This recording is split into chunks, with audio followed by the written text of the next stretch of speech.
If you're absent today on Thursday, go ahead and jot down this aim, press pause, and you're going to catch up to us on example 1.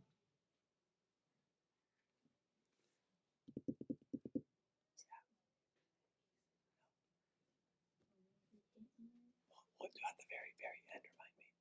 And we'll see if he actually watches the whole thing. At the very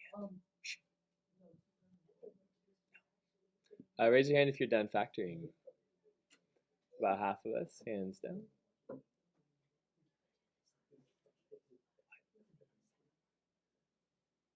Sure, you could start it. But when we move on in like a minute, go back up to example 1.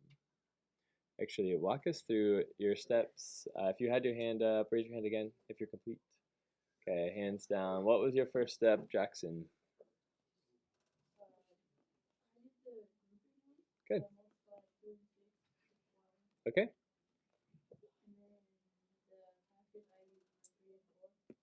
Good. And which one's negative, Jackson? They're both negative? Great. So 2x squared. Which one did you list first? Okay. Lexi, what would I do next? Okay. Can I factor anything out of either one? Is there a x in both terms in the first binomial? So let's factor an x, okay? 2x minus 3. And there's not an x in the second one, but there is a number I can divide evenly. Do you know what that number would be? It's a 2. Should I factor a positive 2 out? Silent yes. If you don't think it's positive 2, silent no. Is it positive 2 that I factor out? Silent yes. Silent no. Why are you disagreeing, Maya?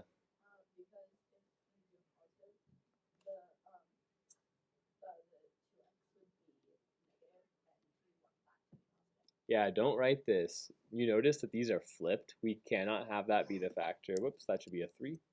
So we need it to match exactly. So let's go back and make that a, did you say negative? Okay.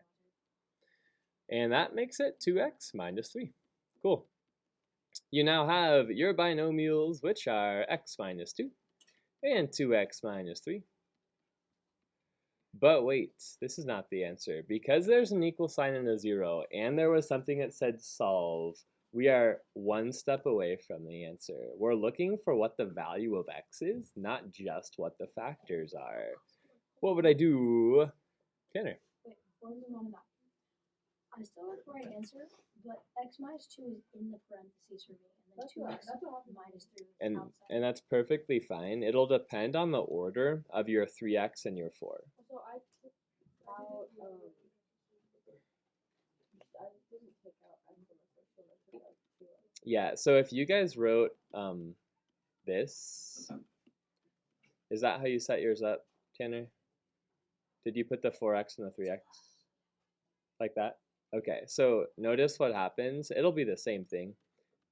You just get the x minus 2 inside, and then that's a negative 3, and then x minus 2. So same thing. It just depends on the order of your x value. Okay, I'm gonna erase it. So what would I do if I want to find the value of x? Wyatt?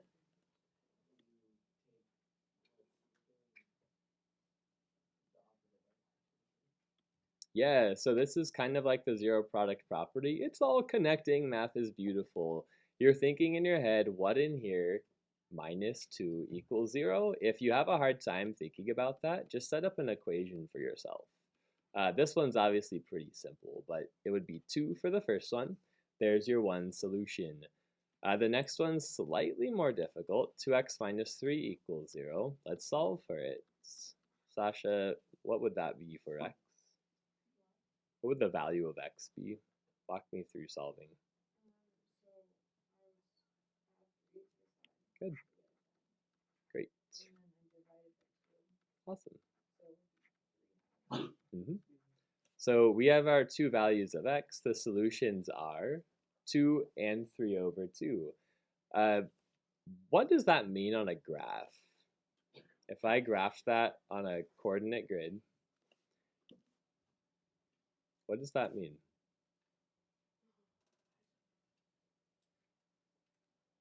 Wyatt?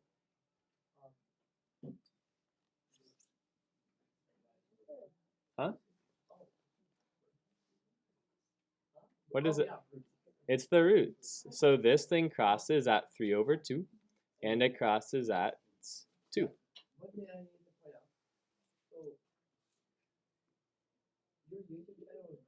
I'm going to pause you. No. This is actually No. quite important. I'm going to pause you. It is. And you had another math teacher, and you have kids from all around the world. I'm going to pause you. Saying how you need to post more eighth grade work. I'm going to pause you. But thank You you. need to post more.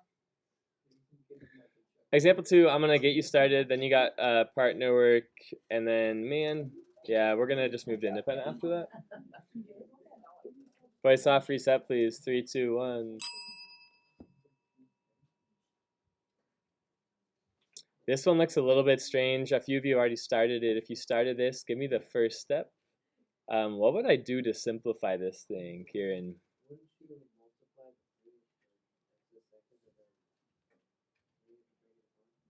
Yeah, the 3 is outside parentheses, which means distribute, so multiply it. It's 3x squared minus 1 equals, nope, minus 3 equals negative 3x squared plus 2x plus 5.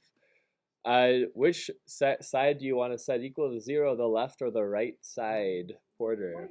We can murder that. Which side do you want to set equal to 0? Porter, which side do you want to set equal to 0? Because we want to make it all positive in front of the x squared. Cool. So let's add 3x squared. What would happen if you Subtract. subtracted? You would get some funky negatives you'd need to factor out, which just makes it a bit more confusing. But you could do it. It would just probably take like 30 seconds for you to figure out where you need to factor out the negative. That's a 0, that's a 0, that's a 0. We got what we wanted. On the left side, you get 6x squared. So do you always move the sides of most numbers to the sides of each? No, that's not always going to be the case. I want to move the number that's going to make the left side or the x squared positive. Do you see how if I moved the left side over, if I did negative 3x squared here, Vienna, and I tried to subtract 3x squared here, it would make a negative 6x squared.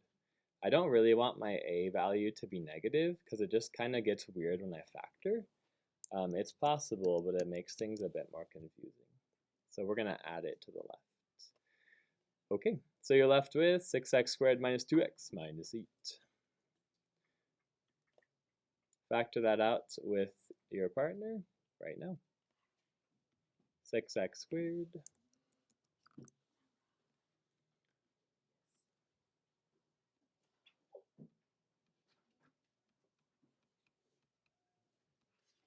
Eight times 6 is 48.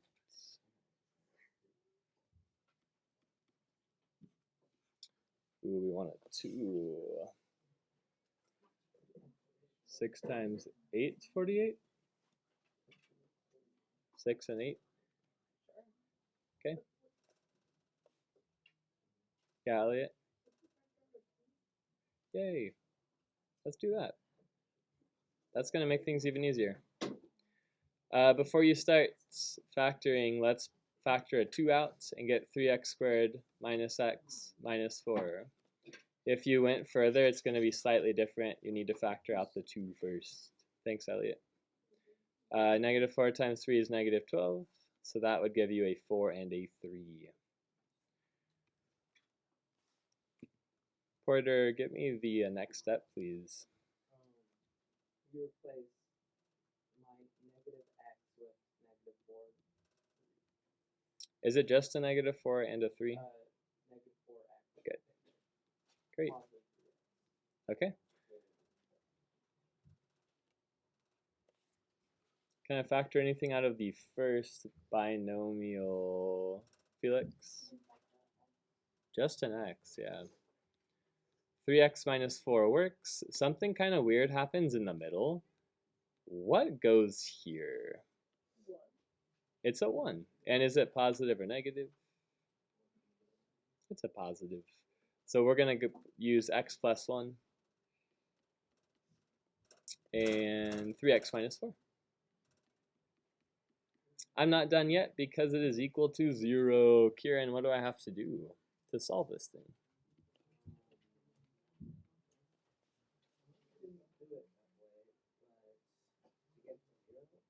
So because it says it's equal to 0, I have to solve it. I can't just factor it in circle. Do you remember what we did up here? Okay, I'm going to come back to you, Kieran. Addison, give us the first step.